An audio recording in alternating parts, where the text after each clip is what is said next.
নমস্কার বন্ধুরা, আমার নতুন একটি ভিডিওতে আপনাদের অনেক স্বাগত জানাই। আজকে আমি আপনাদের মাছের টক বানিয়ে দেখাবো। তো দেখুন, এই যে কত মাছ ধরা হয়েছে আজকে পুকুর থেকে। সব মাছ দেবো না, কিছু মাছ দিয়ে টক বানাবো। তো আপনারা পুরো ভিডিওটি দেখতে থাকুন। এই যে মাছ দেখুন, আর এই যে সবজি নিয়েছি, আর একদম গাছে আম দিয়ে টক হবে আজকে, কাঁচা আমের টক। তো এই যে দেখুন, আমার এখানে কড়াইটা গরম হয়ে গেছে। এর মধ্যে আমি এক এক করে মাছগুলো দিয়ে ভেজে নেব।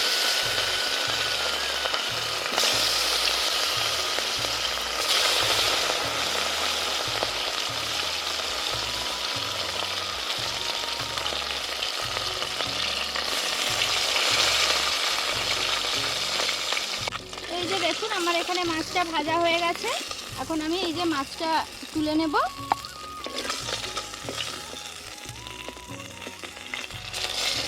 তো মাছ তো ভাজা হয়ে গেছে, এখন আমি এর মধ্যে অল্প একটু পাঁচফোড়ন দিয়ে দেব। দিয়ে এই যে সব সবজিগুলো দিয়ে দেব। এখানে আমি লাউ নিয়েছি, আর একটু ভেন্ডি, আম আছে, আর একটু গুরুম আলু নিয়েছি। আপনারা কে কে গুরুম আলু জানেন একটু আমাকে বলবেন। তো এখন এর মধ্যে একটু নুন আর হলুদ দিয়ে দেবো।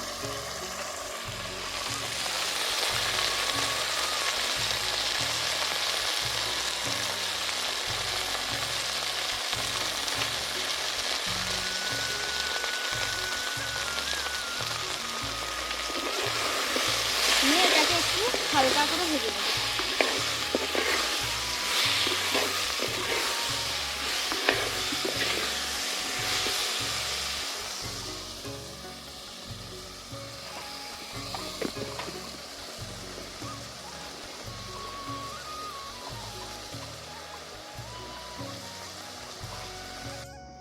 মাছের টক বানানো কিন্তু খুবই সহজ। পরিমাপ সব কিছু ঠিকঠাক থাকলে খুব অল্প সময়েই তা হয়ে যায়, আর খেতেও খুব ভালো লাগে।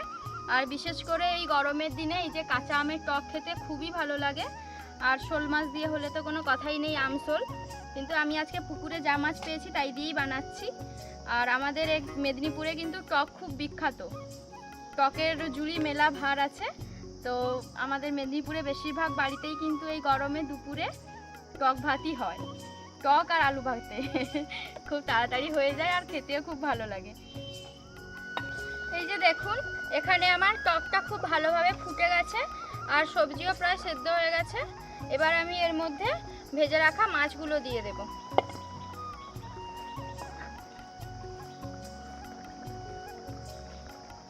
টকের মাছটা একটু বেশি ফোটাতে হয়, তাহলে ভালো লাগে, টকের ফ্লেভারটা মাছের মধ্যে ঢোকে।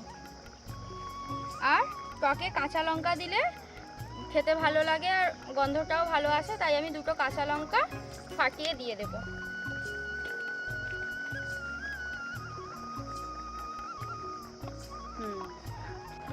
এই যে দেখুন, এখানে আমার টক হয়েই গেছে। এবার আমি লাস্টে একটু কাঁচা সর্ষের তেল দেব। এটা দিলে খেতে ভালো লাগে, স্মেলটাও খুব ভালো আসে।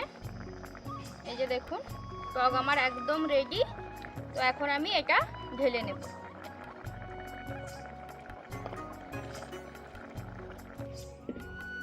এই যে দেখুন, আমার টক একদম রেডি। তো এবার এটা ভাত দিয়ে খাওয়া হবে।